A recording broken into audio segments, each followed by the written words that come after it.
चलिए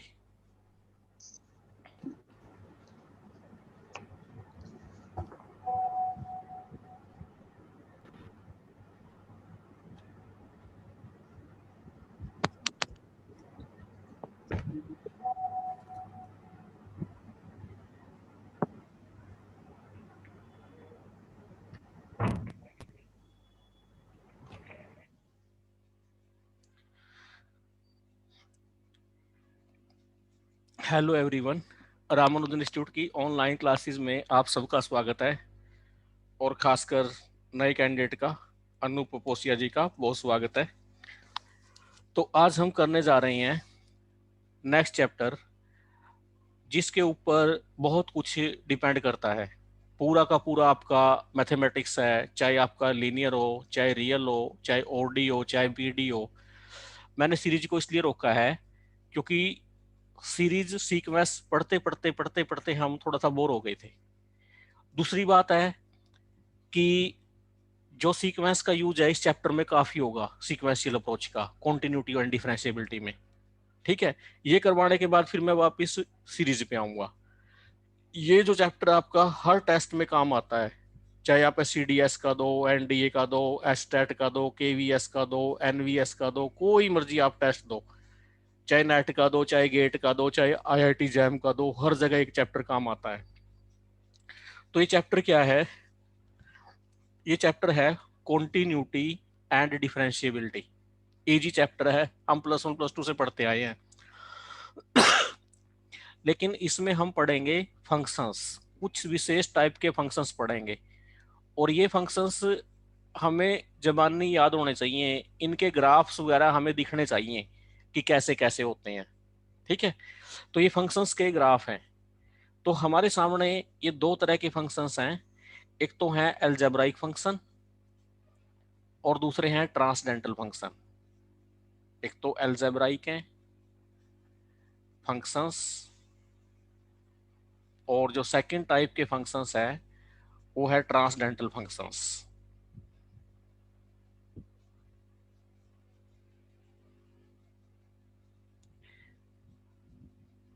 फिर algebraic functions में कैटेगरी है।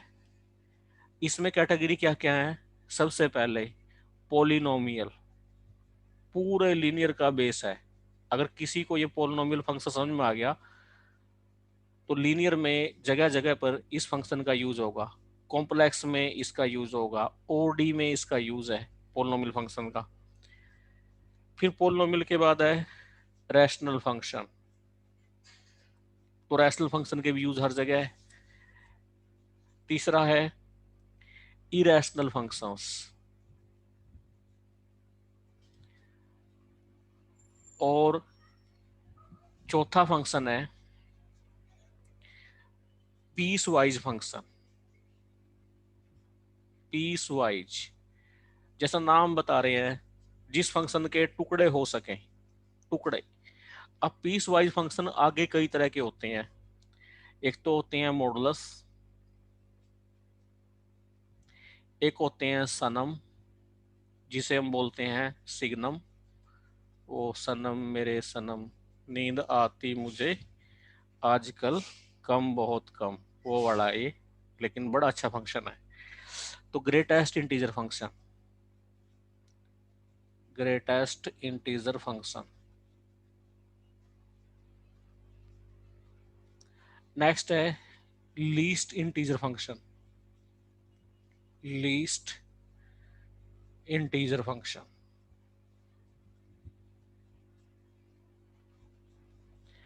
और सबसे एंड में है,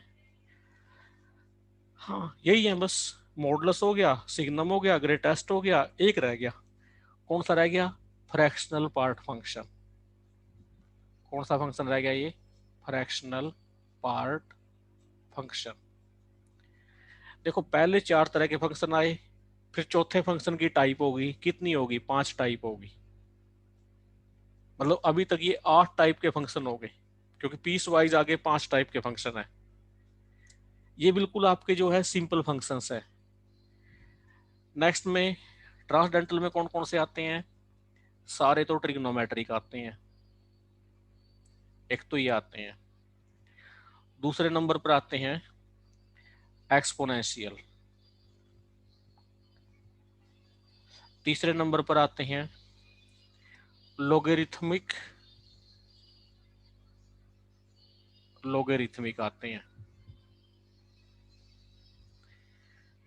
चौथे नंबर पर आते हैं ज्योमेट्रिक कर्व्स आते हैं। ज्योमेट्रिक कर्व्स आते हैं। और लास्ट नंबर पर आते हैं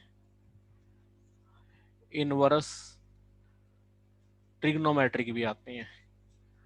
इनवर्स ट्रिग्नोमेट्रिक।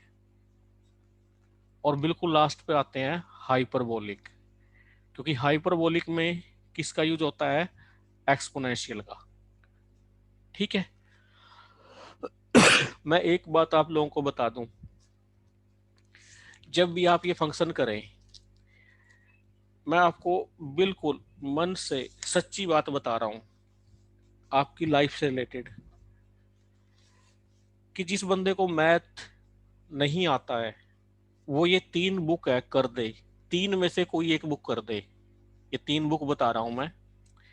एक तो बता रहा हूं मैं play with graph. Play with graph Amit M Agarwal की है। अमित एम अग्रवाल की, जिसने आज तक है रियल नहीं आता, कॉम्प्लेक्स नहीं आता, लीनियर नहीं आता, इस बुक को परचेज कर लो प्लीज। एक बार इसके ग्राफ कर दो आप सारे के सारे, आपका मैथ में इंटरेस्ट बढ़ जाएगा, आपके लॉजिक भी क्लियर हो जाएंगे और आपके टेस्ट में बहुत मदद मिलेगी। क्योंकि ग्राफिकल अप्रोच एक बहुत सुंदर अप्रोच है, हमारे सब्जेक्ट की क्लियरिटी कर देती है। एक तो ये है। दूसरी बुक है जो बहुत ही स्टैंडर्ड की बुक है, वो स्टैंडर्ड की बुक है graphs for JEE main and advance. ये है graphs for JEE main and advanced.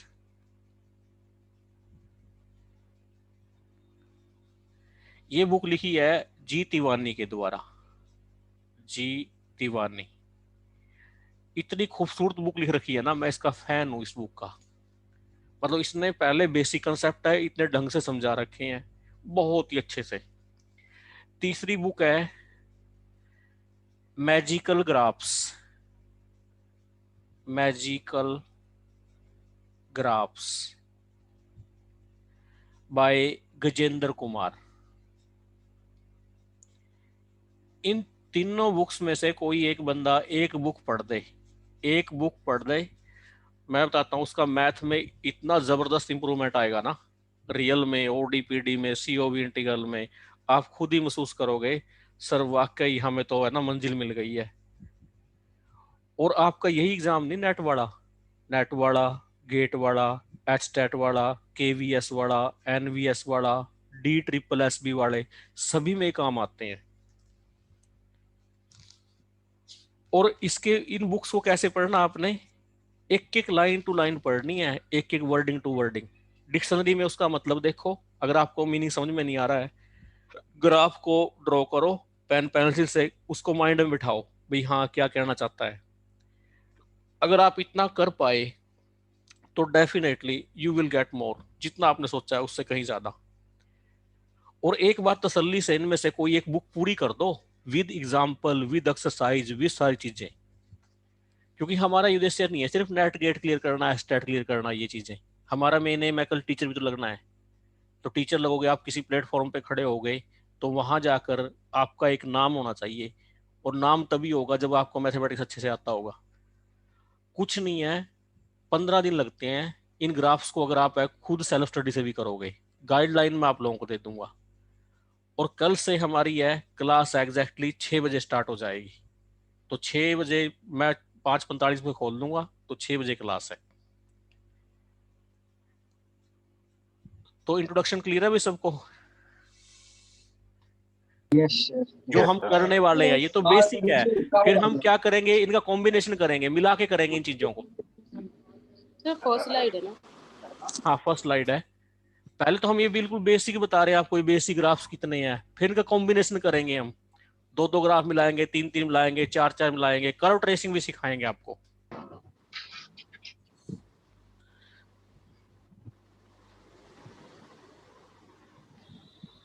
क्योंकि दिक्कत हमें तब आती है, ओडी का क्वेश्चन है और हम फंस जाते हैं सारा वहां चल चल के, ग्राफ की वजह से, में ग्राफ क्लियर नहीं है तो। अब पोलिनोमियल फंक्शन क्या होते हैं? Polynomial function,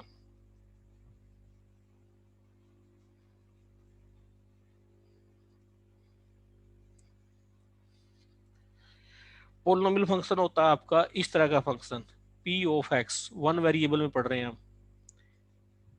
A naught plus A one X plus A two X square dot dot dot चलते गए ए एन एक्स एन। ठीक है, एन क्या है? एन एन है नेचुरल नंबर यूनियन जीरो, ये डिग्री बताता है।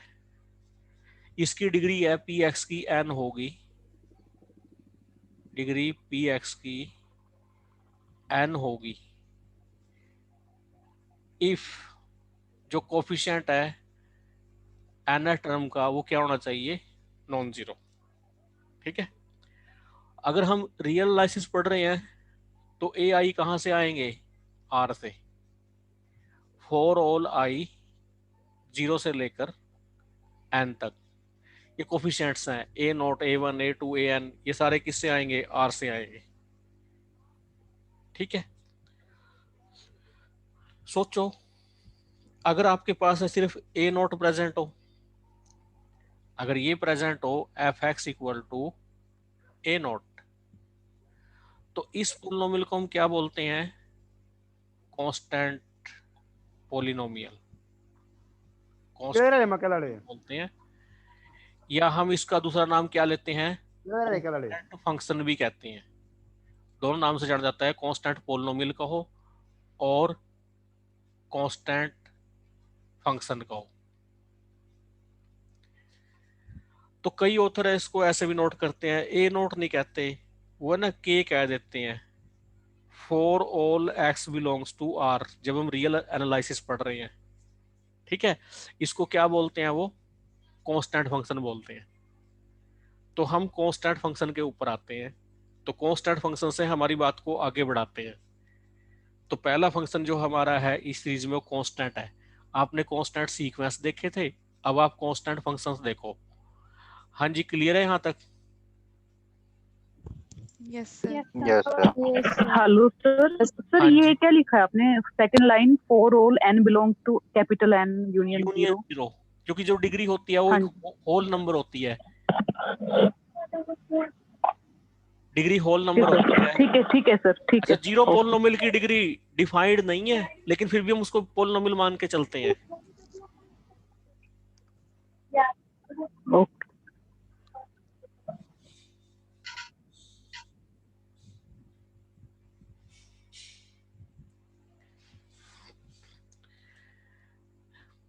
एफ है आर, पहले मैं ना इसकी हेडिंग डाल देता हूँ। हेडिंग क्या है? Constant function, constant function. देखो कांस्टेंट फंक्शन ना हम कॉम्प्लेक्स में भी पढ़ते हैं और कांस्टेंट फंक्शन हम रियल में ही पढ़ते हैं। ठीक है, तो यहां हम आर में बात करेंगे। क्या होगा? A function F R to R is said to be a constant function if fx equal to k for all x belongs to r। for all शब्द यूज हुआ है, मतलब जो सभी रियल नंबरों को कहाँ ले जाए? एक के पर ले जाए। वेयर के क्या है? के कोई रियल नंबर है, फिक्स रियल नंबर है। वेयर के is any fixed real number. मतलब के, ये वाला के किससे बिलोंग करता है, इस वाले आर से, राइट साइड वाले आर से, राइट साइड वाले सेट से, इससे बिलोंग करेगा। ठीक है, अगर हम इसका पिक्चर बनाएं, पिक्चर में क्या है, यहां भी आर है, यहां भी आर है, जितने भी रियल नंबर हैं सारे एक जगह जाकर चले जाएंगे, एक जगह, एक ही जगह जाएंगे, तो उसे हम क्या बोल लेंगे, कांस्टेंट फंक्शन बोल लेंगे। तो ये कांस्टेंट फंक्शन कहलाता है। एक होती है डोमेन, किसी फंक्शन की डोमेन क्या होती है, डोमेन, इंटरव्यू के भी क्वेश्चन है अक्सर पूछे जाते हैं कि डोमेन को डिफाइंड करो। कॉम्प्लेक्स में डोमेन दो होती हैं, रियल में डोमेन एक ही होती है। क्या होती है डोमेन,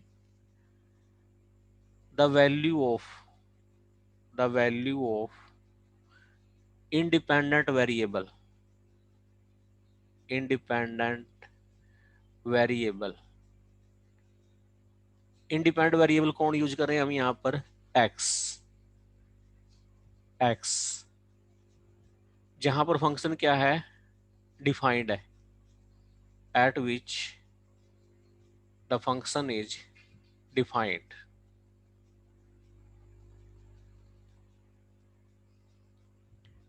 मतलब इंडिपेंडेंट वेरिएबल की वो वैल्यू जिसके लिए फंक्शन डिफाइंड हो। तो यहां पर ये किसके लिए डिफाइंड है, पूरे रियल एनालिसिस, पूरे रियल के लिए। मतलब ये वाला जो लेफ्ट वाला सेट है ये डोमेन कहलाता है। डोमेन को हम बोलते हैं इनपुट बी, इनपुट बी, मतलब जो कुछ आप डाल रहे हो वो डोमेन कहलाता है। क्या डाल रहे हैं इस केस में, कांस्टेंट फंक्शन में, domain, what is domain, domain is R. ठीक है, दूसरा होता है जो राइट साइड वाला सेट, राइट साइड वाला सेट क्या होता है, को डोमेन। तो को डोमेन क्या होता है,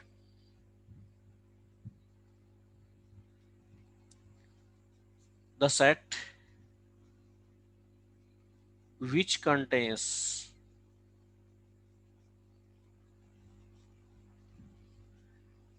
which contains the output। ठीक है, वो सेट जो हमारी आउटपुट को रखेगा उसे बोलेंगे। आउटपुट क्या होगी यहाँ पर, एफ एक्स। देखो एक मशीन है, मशीन में आपने क्या डाला, मशीन में आपने क्या डाला, मशीन में आपने डाला, यहाँ से कोई मशीन है वर्क कर रही है, यहाँ से एक्स डाला और प्रोडक्ट क्या निकल के आया, एफ एक्स निकल के आया। जो ये एफ एक्स है ये क्या कहलाती है, आउटपुट, इसे आउटपुट कहते हैं एफ एक्स को। ठीक है, तो set which contains the output. तो जब हम रियल एनालिसिस पढ़ रहे हैं, कोर डोमेन है फिक्स रहेगी आर, जब तक वो इसको चेंज ना करे अपने आप से। अगर वो अपने आप से चेंज करता है तो फिर तो अलग बात है, लेकिन आपने क्या रखनी है, इसको फिक्स रखना है। तो ये फिक्स कोर डोमेन कितनी रहेगी आपकी, आर। हाँ जी, समझ में आई बात, हाँ जी, यहाँ तक क्लियर है, क्लियर है सर, ओके। क्लियर है। क्लियर है सर। क्योंकि आपको ये मैं सिर्फ 2-3 जगह बताऊंगा इन चीजों को, फिर आप खुद ब खुद करने लग जाओगे, ये आएगा वो आएगा, आप खुद ब खुद बताने लग जाओगे। सिर्फ 2-3 क्वेश्चन मुझे बताने की जरूरत पड़ेगी शुरू शुरू के। तीसरे नंबर पर है रेंज।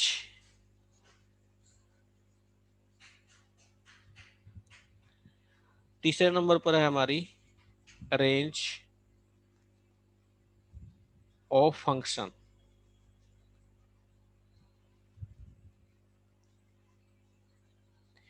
या इमेज ऑफ फंक्शन, एक ही मतलब है। इसे बोलते हैं हम output.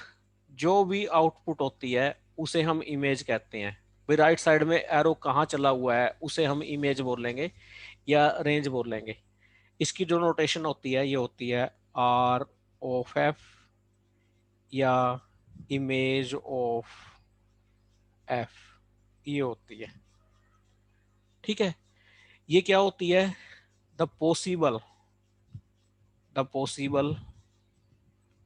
Value of F x, वो इमेज होती है। अगर सेट में नोट करें, सेट में कैसे लिखा जाएगा इसको, fx such that x belongs to domain. ठीक है, तो इस क्वेश्चन में हमारी इमेज कितनी है, रेंज कितनी है इस क्वेश्चन में, कितनी है रेंज इस रियल क्वेश्चन में? नंबर, 9 रियल नंबर, 9 कांस्टेंट के yes, कांस्टेंट के है। के। हाँ, तो इमेज हमारी क्या है, के है, सिंगलटन सेट है। ठीक है, समझ गए बात? अभी 1 मिनट रुक जाना। सर कैसे, सर एक बार रिपीट करना। Hello sir. देखो इमेज कौन सी होती है, एफ एक्स की पॉसिबल वैल्यू। एफ एक्स की कितनी वैल्यू आई, सिंगल वैल्यू आ रही है के। कोई भी आप डोमेन का पॉइंट पुट करो, सब पे वो के दे रहा है, और आपको पता है सेट में रेपिटेशन नहीं होती, एक बार लिखना पड़ेगा। तो रेंज ऑफ एफ या इमेज ऑफ एफ क्या है यहाँ पर, सिंगलटन सेट है। सर दोनों का डिफिनेशन तो सेम हो गया ना सर, कोडोमेन और रेंज का? नहीं, सेम नहीं हुआ। कोडोमेन में तो वो हो गया डिफरेंस ना, क्या है? जिस सेट में आउटपुट आएगी। देखो डिफरेंट है, कोडोमेन तो यहाँ कितना है, आर है। रेंज क्या है, रेंज तो जहां पर हिट हुआ है ना, possible value of F X है। एफ एक्स कितना आया है, यस सर। दोनों में फर्क है। ठीक है ना, दोनों में क्या फर्क है, जो रेंज है वो क्या वो होता है, कंटेन कर रही है डोमेन कंटेन्ड में। इन होता है इसमें कोडोमेन। कोडोमेन ये फर्क है। Yes sir. रेंज या सबसेट होता है कोडोमेन का। दो यस पॉसिबिलिटी है, अब रेंज कोडोमेन के बराबर हो भी सकता है और रेंज प्रॉपरली कंटेन भी हो सकता है। ठीक है ना, तो यहां से किसका कंसेप्ट बना है, ऑन टू का। क्लियर है यहां तक? Yes sir. यस क्लियर है।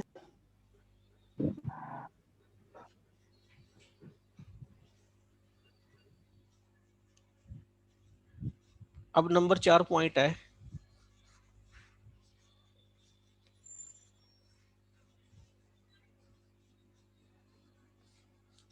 मैंने ये ऑब्जर्व किया है, जो ये चैप्टर है कॉन्टिन्यूटी, डिफरेंशिएबिलिटी और इसके बाद है यूनिफॉर्म कंटिन्यूटी, इनमें से कई क्वेश्चन आते हैं पेपर में, 5-6 क्वेश्चन आते हैं।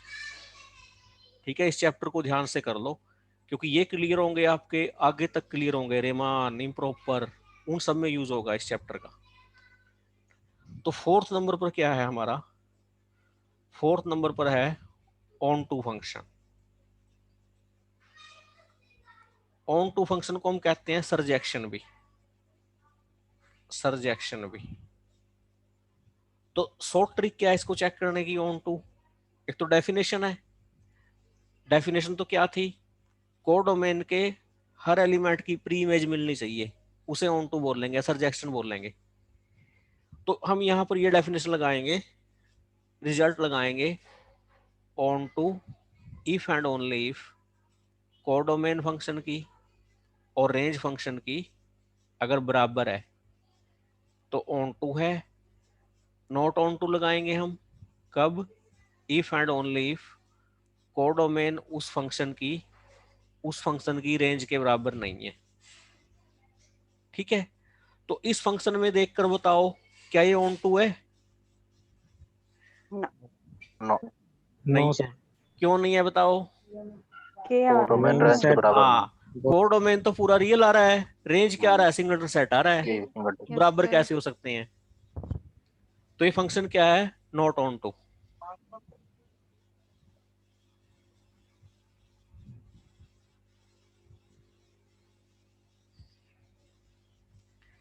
तो it is not an onto function. तो ये ऑन टू फंक्शन नहीं है। ठीक है, अब एक पॉइंट और हम चेक करते हैं, हम चेक करते हैं इवन फंक्शन और ऑड फंक्शन। ये फंक्शन भी बहुत काम आते हैं हमें। तो इवन फंक्शन किसे कहते हैं, ऑड फंक्शन किसे कहते हैं, ये देखिए।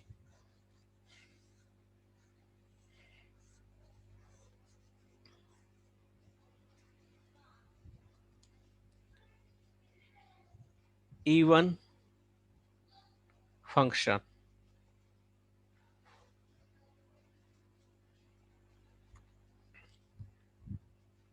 a function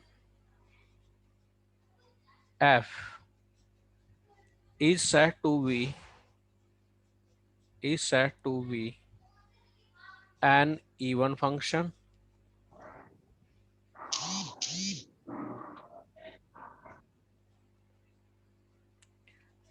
कब कहलाएगा? If and only if fx equal to f of minus x equal to fx for all x belongs to domain. ये बहुत बड़ी बात कही है उसने, for all x belongs to domain.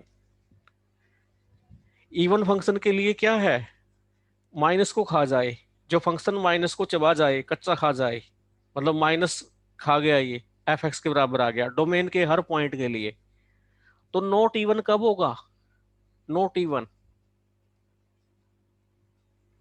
Even function for all की जगह क्या आ जाएगा? There exist. क्या आ जाएगा? There exist. If there exist, कम से कम एक पॉइंट मिल जाए। कौन? एक्स नॉट, पर्टिकुलर की बात कर रहा हूं मैं। किस में मिल जाए वो? डोमेन में। डोमेन में एक पॉइंट ऐसा मिल जाए, पर्टिकुलर पॉइंट, सच दैट जो f माइनस एक्स है एफ एक्स के बराबर ना हो। तो देयर एग्जिस्ट एक्स नॉट, मतलब कम से कम एक मिल जाए। इसका मतलब क्या? तो सारे ही मिल जाए, क्या तो इन्फिनिटली मैनी पॉइंट मिल जाए। जो इस डेफिनेशन को होल्ड ना करे उसे क्या बोलेंगे? Not even function. क्लियर है भाई definition? Sir Yes, x sir. Note लेंगे ना अंदर में? क्या? वहाँ सर एक्स नोट लेंगे ना? हाँ, एक पर्टिकुलर पॉइंट ले लेंगे ना जी। कि f माइनस एक्स नोट ये एफ एक्स नोट के बराबर नहीं आएगा। ठीक है, समझ में आ रहा है भाई यहां तक?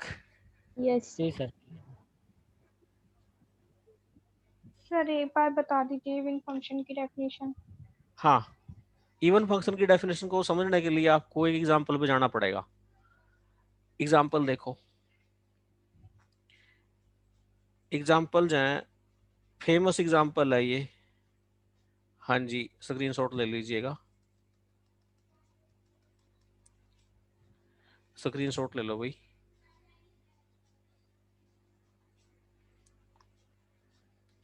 एग्जांपल है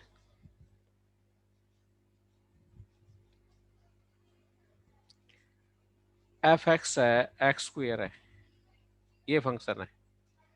ठीक है, और मैं मान रहा हूं ये पूरे आर पे डिफाइंड है। मैं चेक करना चाहता हूं कि ये इवन है या नहीं है। तो मैं क्या चेंज करूंगा? एक्स की जगह माइनस एक्स चेंज करूंगा। तो माइनस एक्स चेंज करूंगा तो क्या होगा? माइनस एक्स का स्क्वायर आ जाएगा, जो कि क्या होता है? एक्स स्क्वायर होता है, जो कि क्या होता है? एफ एक्स होता है। For all X belongs to R, minus X का स्क्वायर प्लस एक्स स्क्वायर होता है for all X belongs to R. तो कोई दिक्कत नहीं है, इसको कोई पॉइंट पुट करके देख लो आप। ठीक है, तो एक ऐसा फंक्शन हो गया, इवन हो गया। अब मैं एक फंक्शन और लेता हूं, जी एक्स। जी एक्स मान लीजिए आप है, एक्स मान लीजिए, और एक्स क्या है आपका? रियल है, ये ले लिया। तो आप है जी माइनस एक्स, देखिए क्या होगा? माइनस एक्स होगा। ठीक है, तो ये क्या आ जाएगा? ये आ जाएगा minus of G X for all X belongs to R. ठीक है, तो g माइनस एक्स है, किसके बराबर आ रहा है? माइनस जी एक्स के बराबर आ रहा है for all X belongs to R. लेकिन g माइनस एक्स है, जी एक्स के बराबर नहीं आया, बराबर नहीं आया। तो इसलिए क्या है ये? Not an even function, not an even function. हालांकि एक पॉइंट के लिए आ रहा है बराबर, जीरो के लिए आ रहा है। देखो g ऑफ जीरो कितना है? जीरो। और g ऑफ माइनस जीरो कितना है? Minus zero. माइनस जीरो कितना है? जीरो है। तो g of zero equal to g of minus zero आ रहा है। तो अगर एक पॉइंट पर वो इक्वलिटी होल्ड भी कर रहा है तो भी हम इसको इवन थोड़ी बोल देंगे। डेफिनेशन में क्या लिखा है, फॉर ऑल।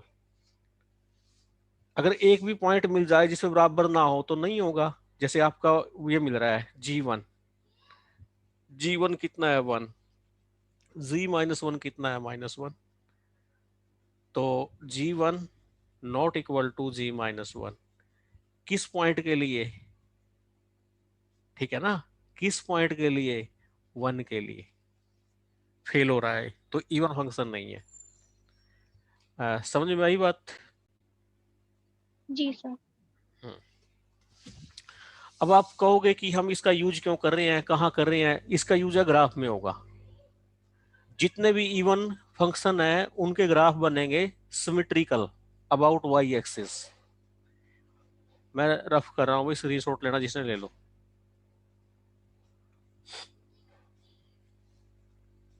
क्या यूज है इसका, जो ग्राफ बनेंगे, graph of even functions always symmetrical about Y axis.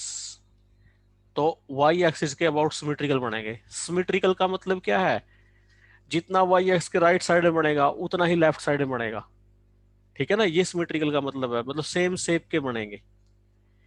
फिर है ओड फंक्शन। ओड फंक्शन क्या होते हैं, जिनमें f माइनस एक्स है, माइनस ऑफ एफ एक्स आ जाए for all x belongs to domain, उन्हें कहते हैं हम ओड फंक्शंस। ठीक है, जैसे हमने किसका एग्जांपल करवाया था आपको, x का, तो F X equal to X for all x belongs to r, कैसा फंक्शन था ये, ओड फंक्शन था। एक होते हैं नाइदर इवन नॉर ऑड, एक होते हैं नाइदर इवन नॉर ऑड।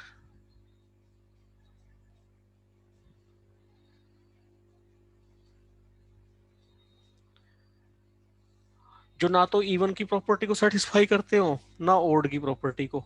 जैसे एग्जांपल एफ एक्स है एक्स स्क्वेयर माइनस एक्स है, तो एफ माइनस एक्स करो आप, क्या आएगा, एक्स स्क्वेयर प्लस एक्स आएगा। तो ना तो ये एफ एक्स के बराबर है क्योंकि एफ एक्स आपका ये था, ना ये माइनस एफ एक्स के बराबर है, किसी के बराबर नहीं है, तो ये नाइदर इवन है नॉर ऑड है। अब लीनियर अलजेब्रा में जब हम सब स्पेस करते हैं, वेक्टर स्पेस करते हैं, both even and odd function का यूज होता है।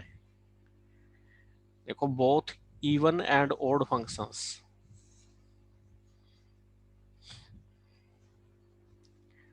both even and odd functions। ठीक है, ऐसे फंक्शन जो इवन भी हों और ऑड भी हों, वो फंक्शन ढूंढ के लाने हैं आपने कि कौन कौन से फंक्शन होंगे वो।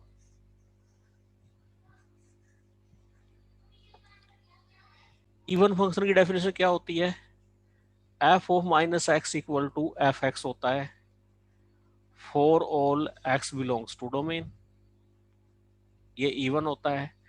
ऑड की डेफिनेशन क्या होती है, F minus X equal to minus F X होती है for all X belongs to domain. आप क्या करो, इन दोनों को कंपेयर कर लो, कंपेयर 1 एंड 2। जब आप कंपेयर करोगे 1 और 2 को, तो क्या आएगा, F of X equal to minus F of X आएगा for all X belongs to domain. ठीक है, उसको उधर ले जाओ, तो twice of F X equal to 0, तो यहां से क्या जाएगा, F of X equal to 0 for all X belongs to domain. ये कैसा फंक्शन है, जीरो फंक्शन है। तो zero function is the only function, क्या है, जो जीरो फंक्शन है, zero function is the only function which is both even as well as odd। ठीक है, तो जीरो फंक्शन एक ऐसा फंक्शन है जो इवन भी है और ऑड भी है।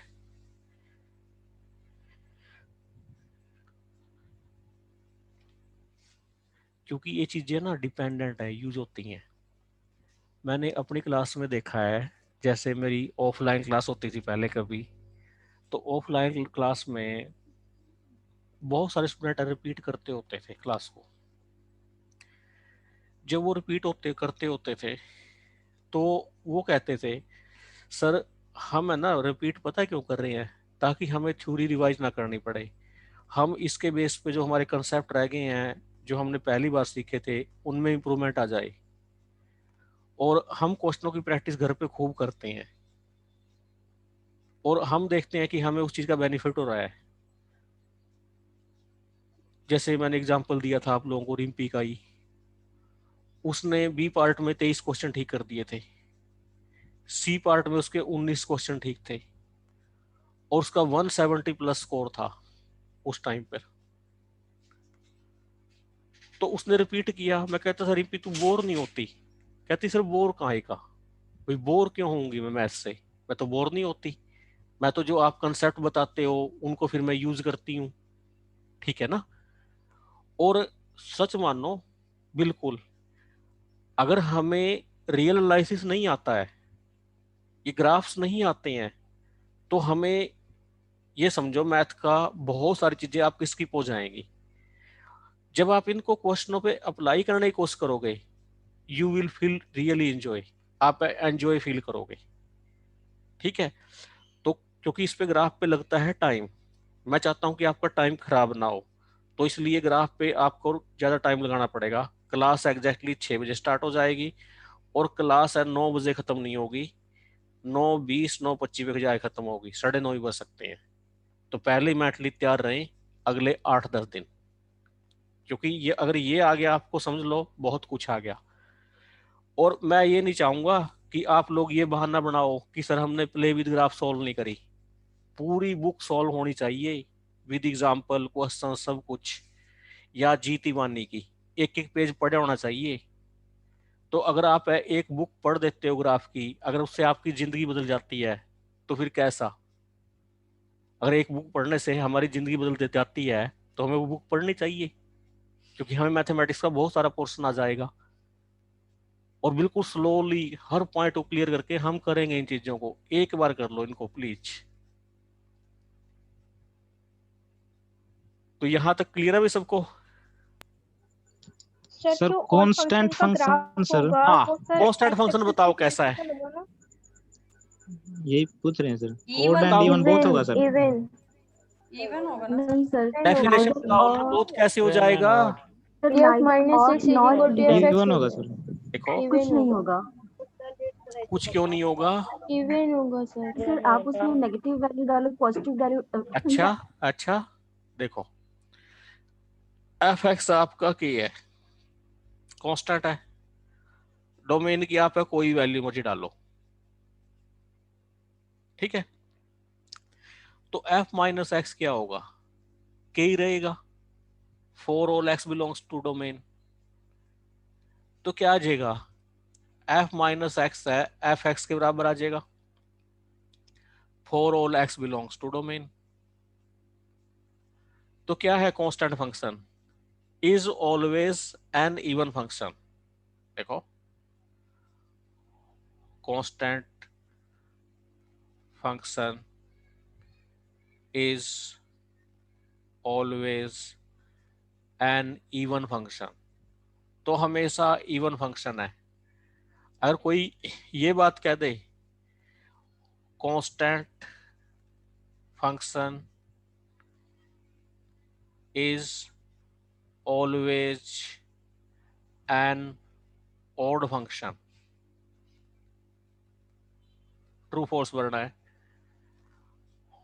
Constant function may be an odd function,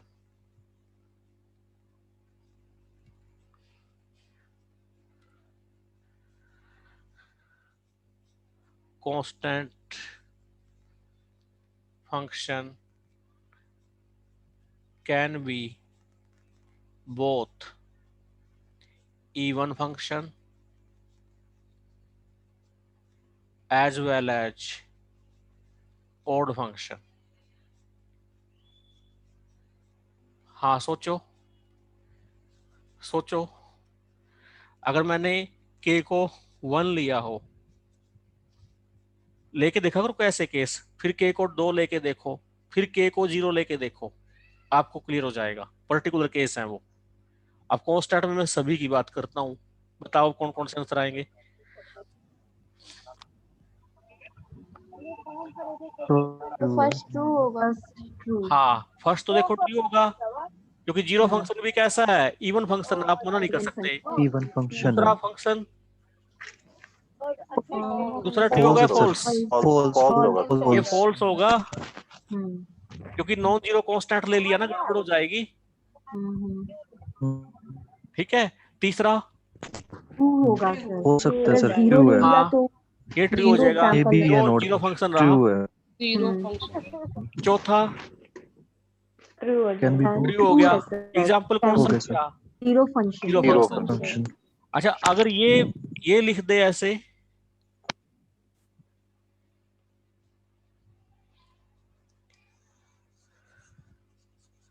अगर ये लिख दे ऐसे,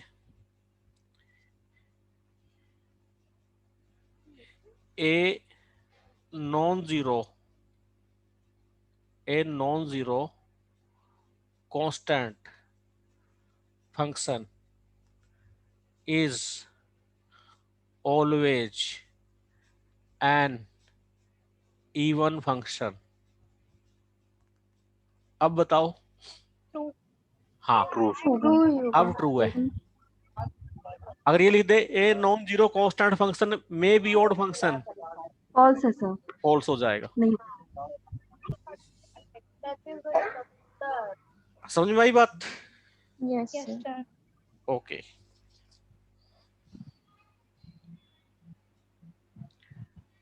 भाई स्क्रीनशॉट लेना ले लो, मैं रफ कर रहा हूं नहीं।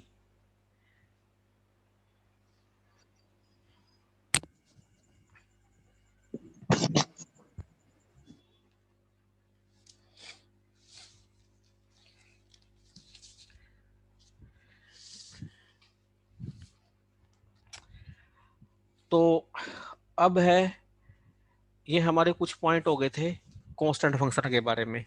अब मैं कांस्टेंट फंक्शन का ग्राफ बनाऊंगा, कांस्टेंट फंक्शन का मैं ग्राफ बनाऊंगा। एफ एक्स इक्वल टू के, इसका ग्राफ बनाना है। ठीक है, अब देखिए इसका ग्राफ कैसा बनेगा।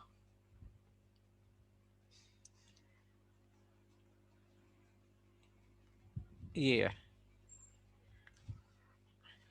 यहां से डोमेन उठती है एक्स एक्सिस से, और वाई एक्सिस से क्या उठती है, कोडोमेन। कोडोमेन उठती है वाई एक्सिस से, मतलब यहां से एफ ऑफ एक्स आएगा। ठीक है, F of X equal to Y होता है। अब कांस्टेंट है, 3 केस बनेंगे यहां पर। अगर के क्या हो, पॉजिटिव हो, तो अगर के पॉजिटिव हो, मान लो आपने के को 1 मान लिया, एफ एक्स इक्वल टू 1, ये ग्राफ बनेगा, रेड वाला ग्राफ। तो ये बना एफ एक्स इक्वल टू के का। दूसरा केस, अगर मैं के को क्या ले लेता हूं, 0, तो ये तो पर्टिकुलर केस बन गया ना, जीरो फंक्शन। और ये जीरो फंक्शन बड़ी मिस्ट्री है, रियल में भी कॉम्प्लेक्स में भी, ये बहुत दुविधा में डालता है हमें। ठीक है, तो जीरो फंक्शन कौन सा फंक्शन है,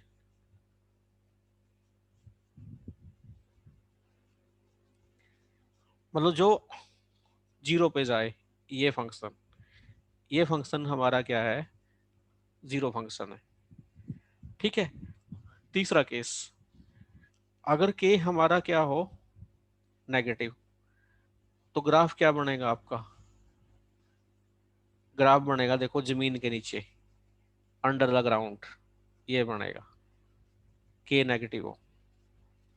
ठीक है। जीरो फंक्शनल ग्राफ क्या है? ओरिजिन से पास करता है। बाकियों का ग्राफ है ओरिजिन से पास नहीं करता है, ऊपर और नीचे रहता है। ठीक है। अब इसमें हम पढ़ेंगे इंक्रीजिंग डिक्रीजिंग कैरेक्टर का फंक्शन का। इंक्रीजिंग फंक्शन किसे कहते हैं, डिक्रीजिंग फंक्शन किसे कहते हैं, हम पढ़ेंगे डेफिनेशन से भी और ग्राफिकल अप्रोच से भी, क्योंकि ये भी बहुत बार आता है और बहुत कंफ्यूजन करता है। जैसे हम सीक्वेंस में पढ़ते हैं, इंक्रीजिंग सीक्वेंस, डिक्रीजिंग सीक्वेंस। ठीक है। देखो इसमें बस पहले लेक्चर में टाइम लगता है, फिर टाइम नहीं लगता, क्योंकि पहले लेक्चर में मुझे चीजें समझानी होती हैं, फिर तो आपको मजा ही मजा आता है इसमें पूरा। देखो इंक्रीजिंग फंक्शन किसे कहते हैं, फिर मैं कांस्टेंट फंक्शन से चीजों को जोड़ूंगा। इंक्रीजिंग फंक्शन किसे कहते हैं, और एक बात और ध्यान देना, जितनी भी प्रॉपर्टीज है फंक्शन की सारी कहां पर चेक होती हैं? डोमेन के ऊपर। चाहे कोई सा भी कैरेक्टर आप डिस्कस करें फंक्शन का, चाहे आप कॉन्टिन्यूटी डिस्कस करें, चाहे डिफरेंशिएबिलिटी डिस्कस करें, चाहे पीरियोडिसिटी डिस्कस करें, कुछ भी डिस्कस करें, सारी प्रॉपर्टी कहाँ चेक होती हैं? डोमेन के ऊपर। तो इंक्रीजिंग फंक्शन किसे कहते हैं? A function f is said to be an increasing function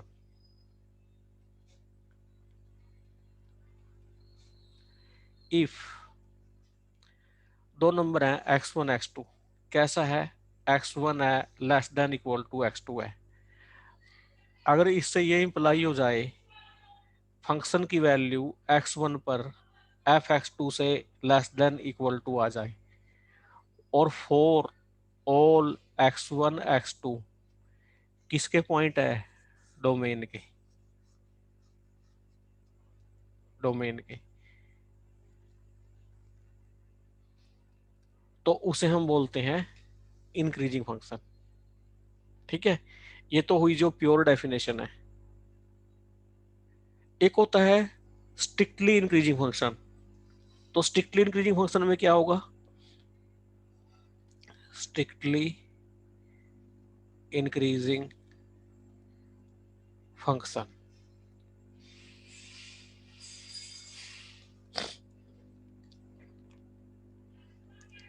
strictly increasing में क्या होता है? यहां से चेंज हो जाएगा। बाकी स्ट्रिक्टली इंक्रीजिंग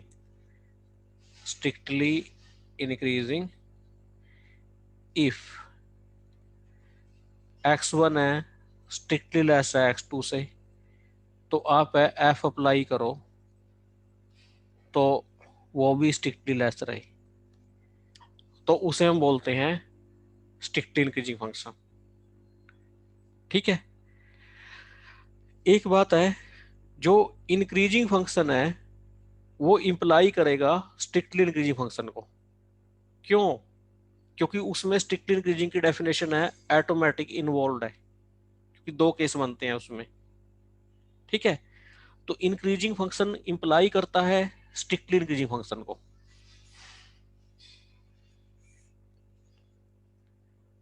जो इंक्रीजिंग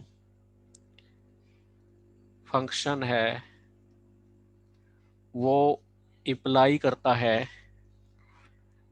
स्ट्रिक्टली इंक्रीजिंग फंक्शन को।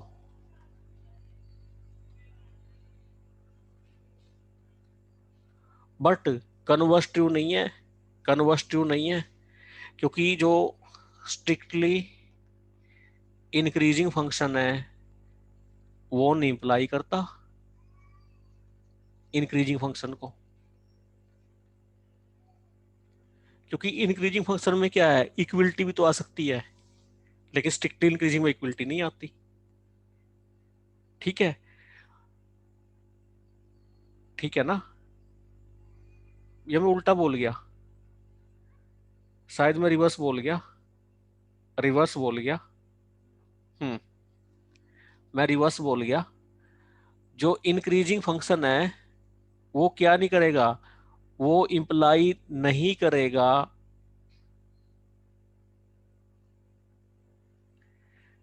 1 मिनट सोचते हैं इसके ऊपर। यस सर, स्ट्रिक्टली इंक्रीजिंग है तो इंक्रीजिंग इंप्लाई करेगा। स्ट्रिक्टली इंक्रीजिंग होगा ना सर? ठीक तो है सर, ठीक है सर, ये ठीक है सर ये। 1 मिनट, 1 नहीं मिनट, सर, नहीं सर, सर उसमें नॉट इक्वल टू ऊपर वाला में, 1 मिनट, 1 नॉट इंप्लाइज ऊपर वाला में। जैसे x फंक्शन है, अपोजिट बोल गए x सर। है, अपोजिट बोल गया, साइन उल्टा कर अपोजिट दो। बोल गया, तो आप क्या कर दो, साइन यहाँ कर दो। इंक्रीजिंग फंक्शन इंप्लाई नहीं करता स्ट्रिक्टली इंक्रीजिंग को, लेकिन स्ट्रिक्टली इंक्रीजिंग फंक्शन इंप्लाई करेगा इंक्रीजिंग को। इंक्रीजिंग का अब ठीक है, क्योंकि जो स्ट्रिक्टली इंक्रीजिंग है वो किसकी डेफिनेशन को पूरा करेगा, इंक्रीजिंग वाली डेफिनेशन को पूरा करेगा।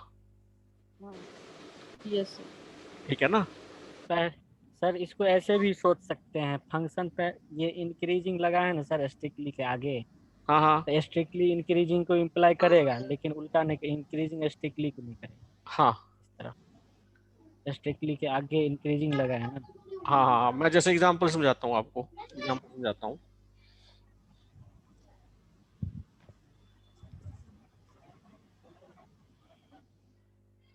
देखो, मैं एग्जांपल लेता हूँ, जैसे एफ एक्स है, एक्स फंक्शन है, ठीक है, F X equal to X है, और मैंने बताया हुआ है एक्स है, स्ट्रेट लाइन है, कई बार बताया हुआ आपको, ओरिजिन से पास करती है ऐसे, ये वाली ओरिजिन से पास करती है ये फंक्शन आपका।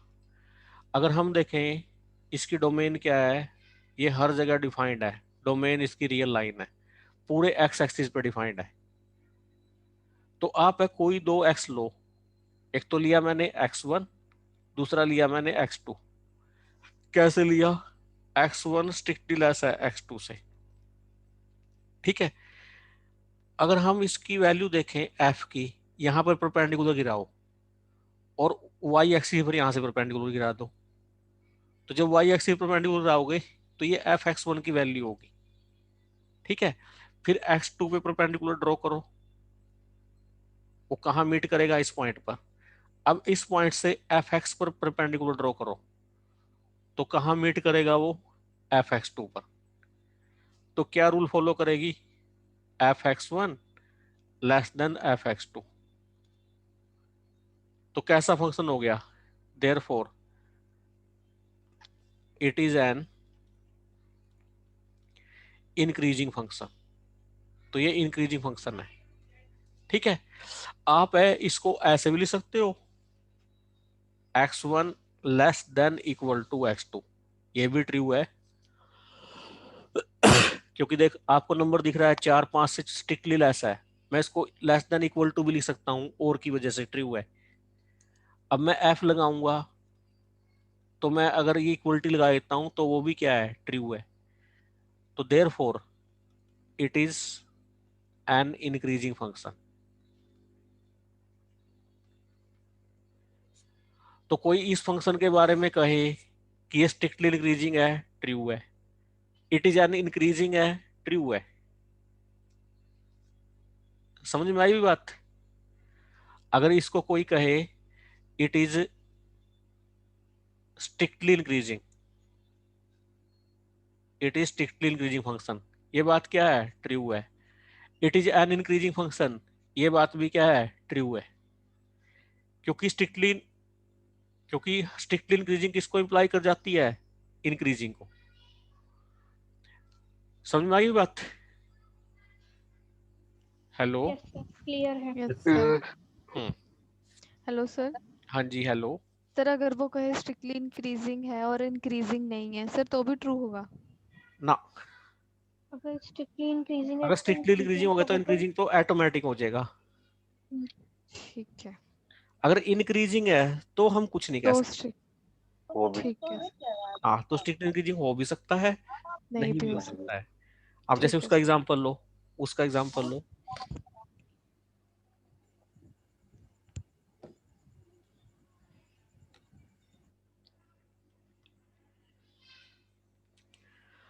उसका एग्जांपल लो, ये आप F X equal to X square है, डोमेन आपकी क्या है? आर है मान लो, ठीक है। एक्स स्क्वायर अपवर्ड पैराबोला होता है, अपवर्ड पैराबोला हम जानते हैं ये है,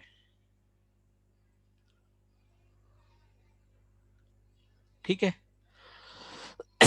आप लो, एक तो ले लो x1, मैंने x1 लिया ये, एक ले लिया मैंने x2 ये, ठीक है। यहां पर परपेंडिकुलर ड्रॉ करो, ये कर दिया, फिर उधर परपेंडिकुलर ड्रॉ करो एफ एक्स एक्सिस पर, वाई एक्सिस पर, तो क्या आया एफ एक्स1, और यहां ड्रॉ करो परपेंडिकुलर x2 और पैरेलल लाइन खींच दो, ये एफ एक्स2 आया। एफ एक्स2 का मतलब क्या है, ये हाइट। एफ एक्स1 का मतलब है यहां से लेके यहां तक की हाइट। देखो आप x1 लेके चले x2 से लेस, या क्या लेके चले, इक्वल भी कह सकते हो आप। तो जब आप एफ एक्स1 लगा रहे हो तो क्या आ रहा है, रिवर्स आ रहा है एफ एक्स2 से, तो इसकी डेफिनेशन को ये फेल कर रहा है, क्योंकि कम से कम, क्योंकि वो फॉर ऑल के लिए है। डेफिनेशन में मैं क्या लिखता हूं, हमेशा फॉर ऑल लिखता हूं डोमेन के हर पॉइंट के लिए, तो इसलिए यहां पर इंक्रीजिंग की डेफिनेशन फेल हो रही है। तो अगर मैं ये कहूं it is not an increasing function on R, तो ये स्टेटमेंट ट्रू है। समझ में आ रही बात? Yes sir. ठीक है, तो ना तो ये स्ट्रिक्टली इंक्रीजिंग है नॉट और ना ही इंक्रीजिंग है, कुछ नहीं है। यस आर सर क्यों? एक बार और एक्सप्लेन कर दीजिए। पॉजिटिव हो गया उसका ये। देखो ना, डेफिनेशन फेल हो रही है ना, डेफिनेशन यहाँ फेल हो रही है। x1 x2 से लेस है, f लगाने के बाद भी ये रिलेशन अगर मेंटेन रहता, अगर इनइक्वलिटी यही रहती तो इंक्रीजिंग आता, तो ये मेंटेन नहीं रही, रिवर्स्ड हो गई है। तो इसलिए क्या है, ये not an increasing function. Increasing में याद कर क्या लिखवाया था, ये लिखवाया था। f लगाने के बाद भी क्या रहना चाहिए था, यही रहना चाहिए था। आ गया समझ में? ये वही स्ट्रिक्टली इंक्रीजिंग इम्प्लाइज इंक्रीजिंग का कंट्रा पॉजिटिव हो गया सर। हाँ सर x1 तो बड़ा है, x2 छोटा है, तो आपने कैसे लिखा इसको? x1 बड़ा कैसे है, ये ओरिजिन है, राइट साइड की साइड पॉजिटिव नंबर है, लेफ्ट साइड की साइड है नेगेटिव नंबर। माइनस में हो गया x1 तो हो गया ना x1।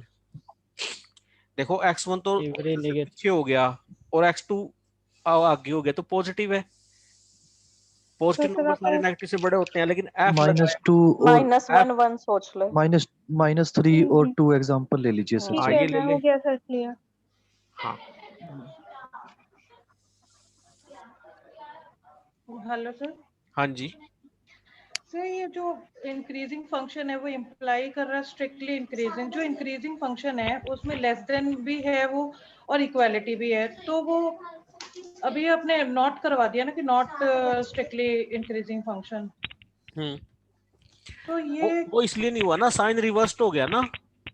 इंक्रीजिंग फंक्शन क्यों नहीं है, क्योंकि रिवर्स साइन हो गया है। कांस्टेंट का एग्जांपल ले लो सर। हाँ लूंगा, कांस्टेंट का एग्जांपल ले लो। पहले सर इंक्रीजिंग चेक करेंगे, उसके बाद स्ट्रिक्टली पे जाएंगे। इंक्रीजिंग हुआ ही नहीं तो स्ट्रिक्टली तो होगा ही नहीं।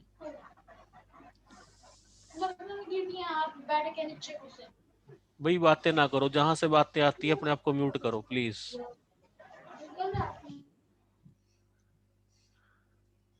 चलिए, क्योंकि ये सारी डेफिनेशन जब आपको क्लियर हो जाएंगी ना, इंक्रीजिंग फंक्शन की, डिक्रीजिंग फंक्शन की, एकदम समझ में आना स्टार्ट हो जाएगा आपको। नेक्स्ट है decreasing function. Decreasing function, decreasing function में क्या होता है, रिवर्स होता है। क्या होता है, if x1 less than x2 imply कर जाए f ऑफ x1 ये क्या हो जाए, ग्रेटर हो जाए f ऑफ x2 से, फॉर ऑल x1 x2 किसके, डोमेन के। यहां फॉर ऑल की इंपॉर्टेंस है, सबके लिए, ठीक है। और यहां पर क्या लगा दो, इक्वल भी हो सकता है ये। एक होता है strictly decreasing, strictly decreasing function. ये क्या होता है, इसमें स्ट्रिक्ट इनइक्वलिटी लगा दो, ये वाली लगा दो। फिर यहां ऑल पे ध्यान देना, ऑल पे, ठीक है। मैं आपको एग्जांपल लेता हूं -x का। ये ग्राफ बनता है उसका -x का, जो ओरिजिन से पास होता है। ये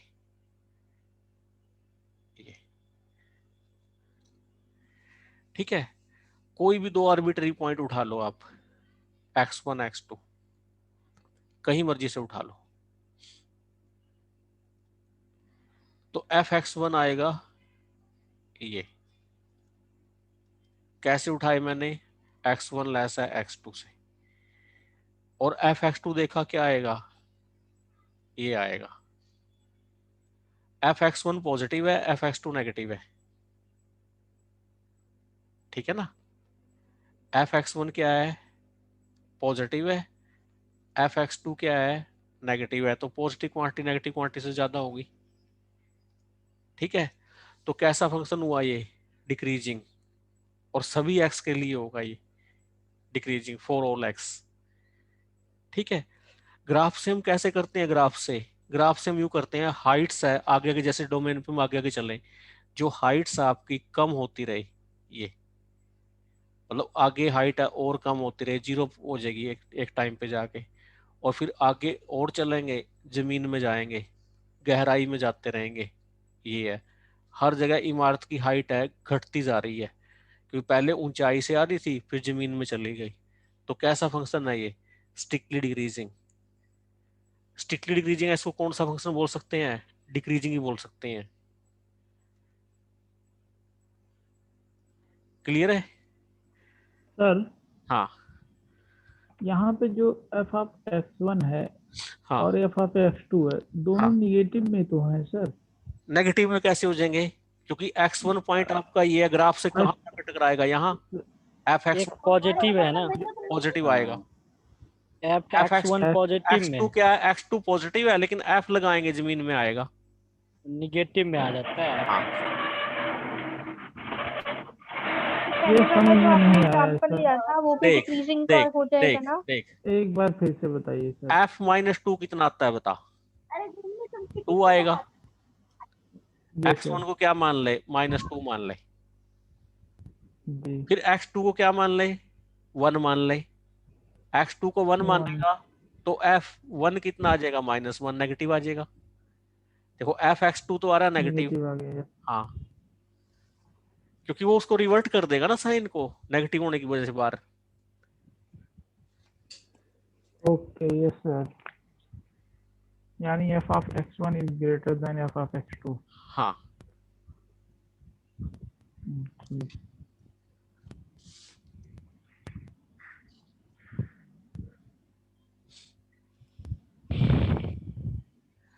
तीसरी तरह के फंक्शन होते हैं both increasing and decreasing. Both increasing and decreasing functions वो होते हैं। बोथ इंक्रीजिंग एंड डिक्रीजिंग कौन से होते हैं, जो इंक्रीजिंग प्रॉपर्टी को भी सेटिस्फाई करें और डिक्रीजिंग को भी सेटिस्फाइड करें, किसी को फेल ना करें। देखो अगर हम ये लें इक्वल ले लें, इसको इंप्लाई कर जाए वो,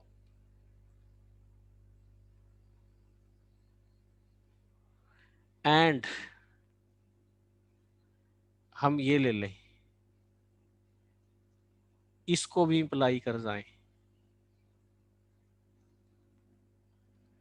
for all x1 x2 belongs to domain.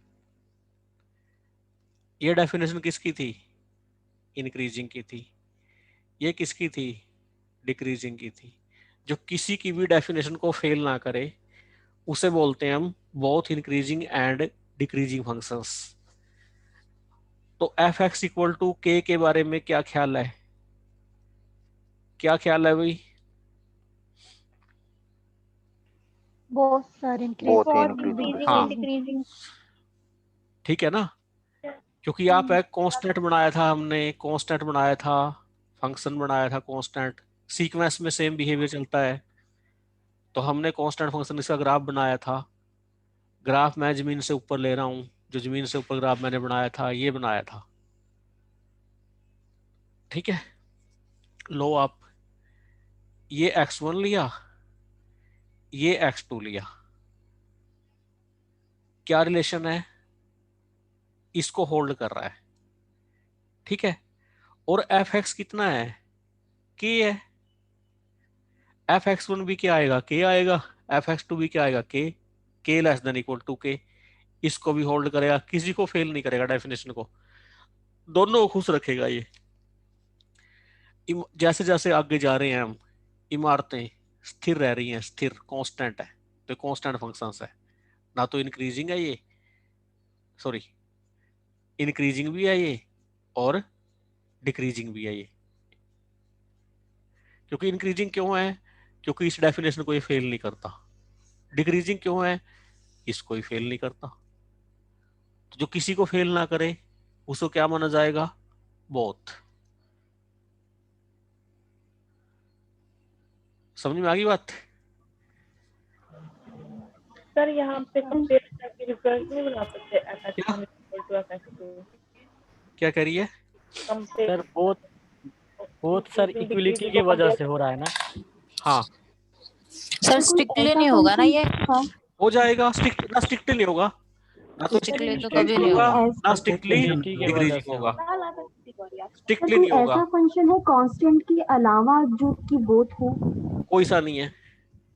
तो फिर मतलब ये तो सर हम रिजल्ट लिख सकते हैं कि constant function is the only function which is both increasing and decreasing.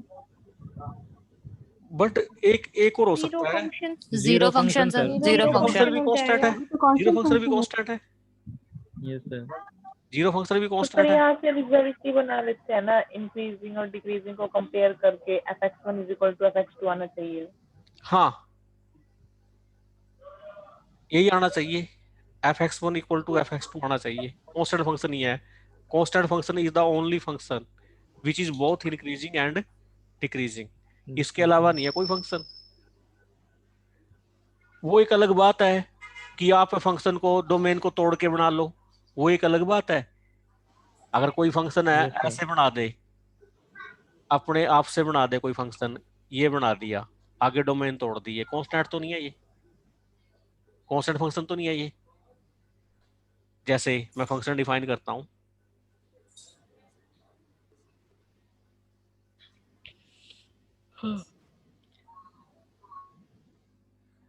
मैं फंक्शन एक डिफाइन करता हूं, fx = 1 for all x belongs to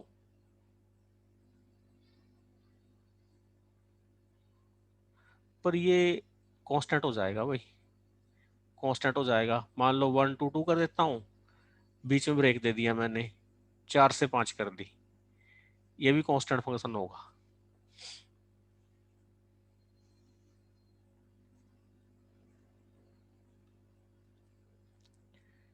क्योंकि 1 2 ये रहा, 3 ये रहा, 4 ये रहा, 5 ये रहा, 1 ये रहा, 1 से लेके 2 तक 1 आउटपुट देता है, और 4 से लेके 5 तक 1 आउटपुट देता है।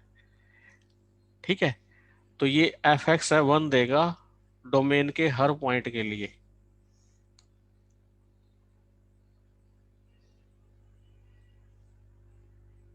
सही है ना?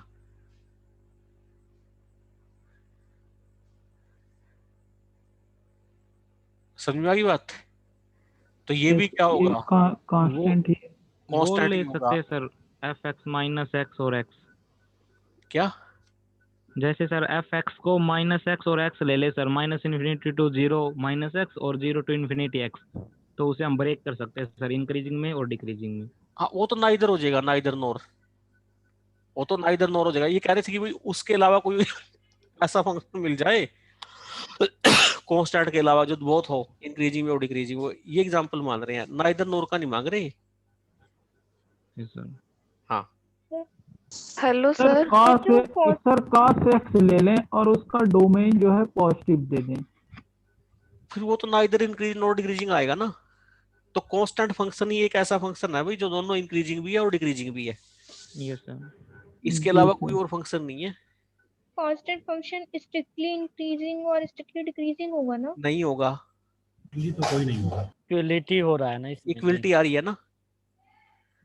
कि sir x1 is less than x2 ही तो आएगा अगर इंक्रीजिंग के लिए लेंगे तो स्ट्रिक्टली इक्वल लेस कैसे कहाँ आ आया? जाएगा? स्ट्रिक्टली लेस कहाँ आया? देखो इक्वल आ गया।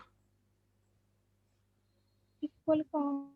देखो कांस्टेंट फंक्शन को स्ट्रिक्टली इंक्रीजिंग डेफिनेशन ये होती है स्ट्रिक्टली इंक्रीजिंग की,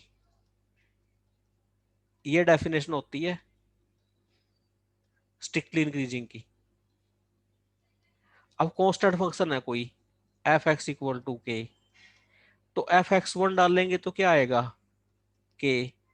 एफ एक्स टू डालेंगे तो क्या आएगा? के। और ये बात क्या है? फॉल्स है। ठीक है, तो कांस्टेंट फंक्शन कैसा है? आगे सर इंक्रीजिंग है, इंक्रीजिंग और स्ट्रिक्टली डिक्रीजिंग इंक्रीजिंग नहीं है। फंक्शन। इंक्रीजिंग डिक्रीजिंग दोनों है, लेकिन ना तो स्ट्रिक्टली इंक्रीजिंग है ना strictly decreasing. Sir x1 strictly decreasing तो रहेगा ना x2 से। सर हाँ, अगर हम डेफिनेशन में से ये x1 less than equal to x2 लेते हैं ना सर, हाँ हाँ, इसमें ये इक्वल टू का साइन हटा दे तो डेफिनेशन क्लियर हो जाएगी सर बिल्कुल। fx1 एंड fx2 में इक्वल टू का साइन रखे सर, बस x1 एंड x2 में नहीं रखें। सर x1 तो हमेशा लेस देन ही आएगा या ग्रेटर आएगा। देखो स्ट्रिक्टली में तो हमें डेफिनेशन में वही लेके चलना पड़ेगा। अगर हम ले रहे हैं ये डोमेन के जो पॉइंट ले रहे हैं ना सर x1 एंड x2, इसमें इक्वल टू का साइन नहीं लगाएं sir. x1 less than x2 imply करे fx1 less than equal to fx2 या फिर fx1 लेस देन fx2, मतलब डोमेन में इक्वल टू का साइन नहीं लगाए सर, रेंज में लगाएं। डोमेन में तो इक्वल आएगा ही नहीं क्योंकि कभी भी। क्यों आएगा क्यों नहीं? सर कांस्टेंट कहाँ आएगा? कांस्टेंट फंक्शन में अगर हम डोमेन में इक्वल कहाँ आएगा? अगर हम जैसे अब इस ग्राफ से लिए ड्रॉ किया था अभी, तो x1 हमेशा तो लेस ही आएगा या ग्रेटर आएगा। एक बात सुनो, इंक्रीजिंग डिक्रीजिंग कांस्टेंट फंक्शन थोड़ी होता है, और फंक्शन भी होते हैं क्योंकि डेफिनेशन बनती है सबके लिए। डेफिनेशन ये थोड़ी है कि आप कांस्टेंट के लिए अलग बनाओगे, नॉन कांस्टेंट के लिए अलग बनाओगे इंक्रीजिंग डिक्रीजिंग की, ऐसा नहीं है। इंक्रीजिंग डिक्रीजिंग की जो डेफिनेशन है, बेसिक डेफिनेशन है, वो हर फंक्शन के लिए ही चलेगी। आप अपनी मर्जी से नहीं बना सकते कोई डेफिनेशन, हमारी मर्जी नहीं चलेगी इसके ऊपर। ठीक है, कभी आप लोग सोचो मैं कांस्टेंट के लिए अलग बना लूं, नॉन कांस्टेंट के लिए अलग बना लूं, ये सब के लिए है। ठीक है, तो कांस्टेंट फंक्शन कैसा फंक्शन है?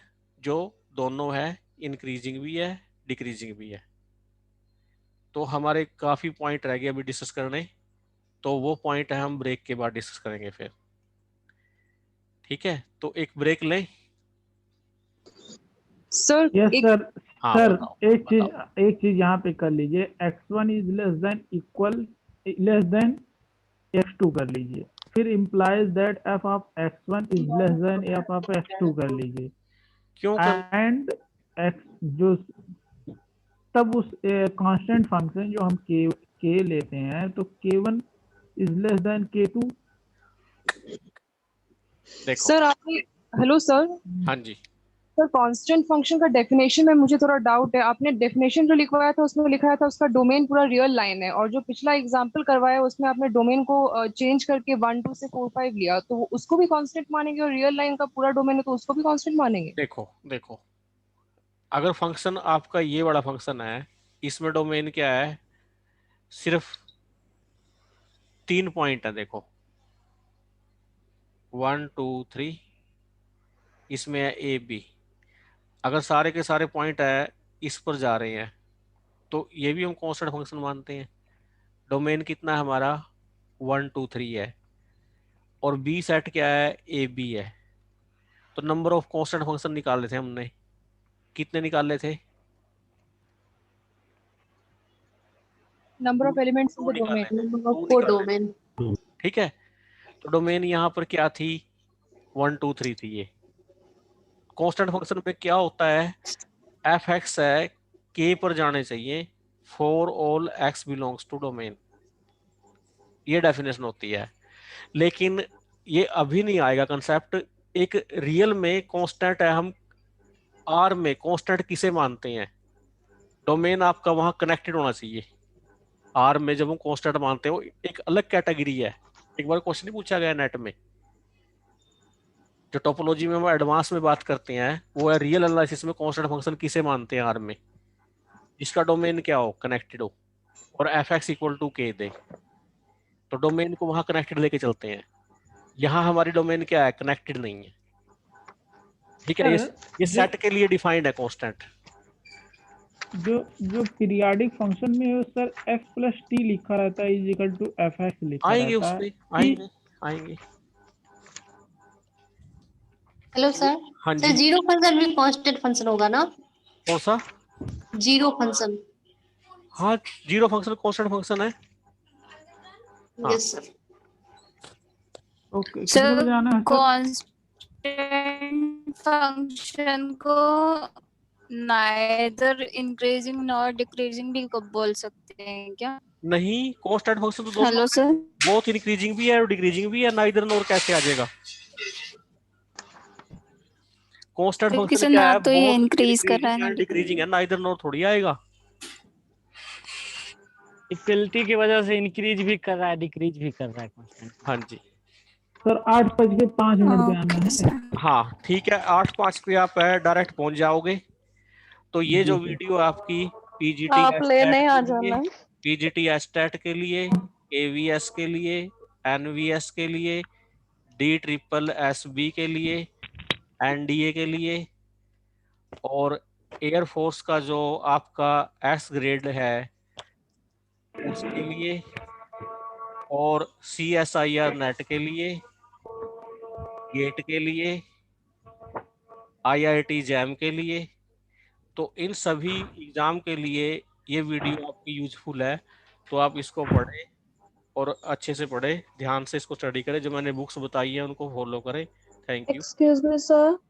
हाँ जी, सर ये बुक्स हमें कहाँ से मिल सकती हैं? ऑनलाइन मिल सकती हाँ हैं? ऑनलाइन मिल जाएंगी सारी। अच्छा, हाँ ठीक है जी, सर। थैंक ठीक यू है सर। जी, हम ब्रेक के बाद मिलते हैं। प्ले विद ग्राफ है सर मेरे पास, पीडीएफ चाहिए तो PDF भेज दो ग्रुप में। ग्रुप में मेरे कौन से में पास सर? मेरे पास बुक है, मैंने 20 रुपए में लिया था। हाँ जी, ठीक है, अग्रवाल का, अरिहंत की। ओके।